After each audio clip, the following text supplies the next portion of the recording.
नमस्कार शेतकरी मित्रांनो, आज आपण बारामती या ठिकाणी KVK कृषी प्रदर्शन बघण्यासाठी आलो आहोत। त्यामध्ये आज आपण बघणार आहोत ॲग्रोस्टार कंपनीचा जो रणधीर हा जो प्लॉट आहे कांद्याचा इथे यांनी घेतलेला, त्याबद्दल आज आपण माहिती जाणून घेणार आहे। याचा कलर कसा आहे, ही व्हरायटी कशी आहे, किती दिवसात हा कांदा हार्वेस्टिंगला येतो आणि एकरी तुम्हाला किती याचं मायलेज मिळणार आहे, त्याबद्दल आपल्याला ॲग्रोस्टारचे प्रतिनिधी आपल्याला थोडक्यात माहिती सांगतील। सर्व शेतकरी बंधूंना नमस्कार। कृषिक 2026 मध्ये आपल्या सर्वांचं स्वागत आहे। मी ॲग्रोस्टारमधून Mahesh Patil, seed category manager.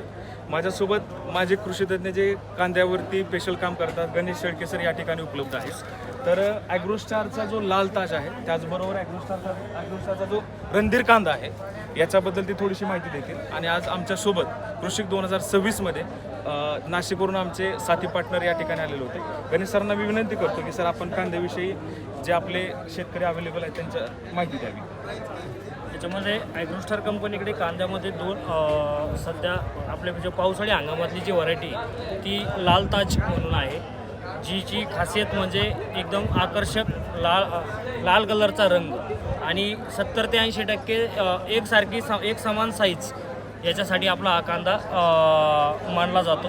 याच्यामध्ये ती जी आपली जी बियाण्याची एकरी जे बियाणं पाहिजे ते साधारणपणे 2 किलोमध्ये आपली 1 एकर लागवड परिपूर्ण होते। बियाणाचा जो उतार जो आपण म्हणतो तो 80 ते 90% उतार आहे आपल्या बियाण्यामध्ये आणि एकसारखी साईज असल्यामुळे शेतकऱ्याला परिणामी निश्चित चांगलं उत्पन्न येतं। आता त्यानंतर आपण जर उन्हाळ कांद्यामध्ये जर आपण बघितलं गेलं तर उन्हाळ कांद्यामध्ये आपल्याकडे 2 व्हरायटी आहे। एक गुलाल नावाची व्हरायटी आहे जी आपण देसी सेगमेंटमध्ये जी पुणे भागामध्ये चालते, तिला ती देसी व्हरायटी झाली। आणि दुसरी जी आपली नाशिक एरियामध्ये चालणारी गुलाबी कांदा काही ठिकाणी म्हणतात, काही ठिकाणी नारळी कांदा म्हणतात, त्या सेगमेंटमध्ये आपल्याकडे रणधीर नावाची एक व्हरायटी आहे। तिचंही एकरी जे बियाणं पाहिजे आपल्याला ते 2 किलोमध्ये आपली 1 एकर लागवड होते।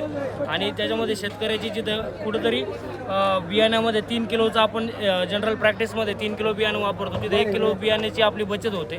आणि आपली जी लागवड जी आहे ती साधारणपणे ट्रान्सप्लांटिंग केल्यापासून 120 ते 130 दिवसामध्ये आपला कांदा काढणीसाठी येतो।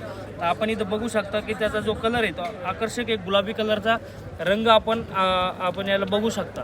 आणि या कांद्याचं वैशिष्ट्य म्हणजे या कांद्याला जे काजळी येण्याचं प्रमाण आहे ते 1 ते 2% मध्ये, जे साठवणुकीच्या काळामध्ये जर आपण कांदे जर बघितले तर बऱ्याचशा व्हरायटीला काजळीचा प्रॉब्लेम हा खूप जास्त असतो। तर आपल्या कांद्याला ती काजळीचा प्रमाण आपल्याकडे कमी आहे। दुसरी गोष्ट, आपला कांदा 8 ते 9 महिन्यापर्यंत साठवणुकीमध्ये टिकून असतो। धन्यवाद।